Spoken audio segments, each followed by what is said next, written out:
রেগে রেগে কথা বলো কেন মা?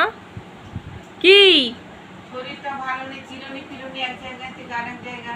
তোরা শ্বশুর বাড়ি থাকবি, দেখবি এসে যেখানে তোরা যেখানে হাত দিবি সেখানে পাবি। কি আর সেই সময়টা তোরা মাকে পাবি। প্রত্যেকদিন বেরোবে আর প্রত্যেকদিন একটা করে লেকচার দিয়ে যাবে। না লেকচার না, এটা তো মদ্দা কথা। কি মধ্যে কথাটা কি? এটা মদ্দা কথা। কি কথা বলো আর একবার। ওই জামাটা দাগ লেগেছে কি করে? ও মা, কি কথা? ভিডিও ফিডিও করিস না, সর। এই এই সর, এই সর, নায়িকা, সর। নায়িকা।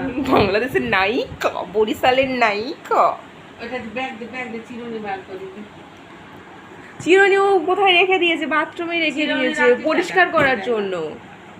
চিরুনি কেউ সারাদিন ভিজিয়ে রাখে? কোথাও শুনেছিস? ভিজিয়ে রাখে না মা, নোংরা হয়েছে। হ্যাঁ, ও সারাদিন ভিজিয়ে রাখে। আর তারা চুল কি দিয়ে আনবে? পায়ের নখ দিয়ে? সব সময় তুমি লেকচার মারতে থাকো আমার একদম। মনে হয় তারা পায়ের নখ দিয়ে ইয়ে করে, চুল আঁচড়ায়। ওদের কাছে সব নতুন নতুন নিয়ে। চুপ করো।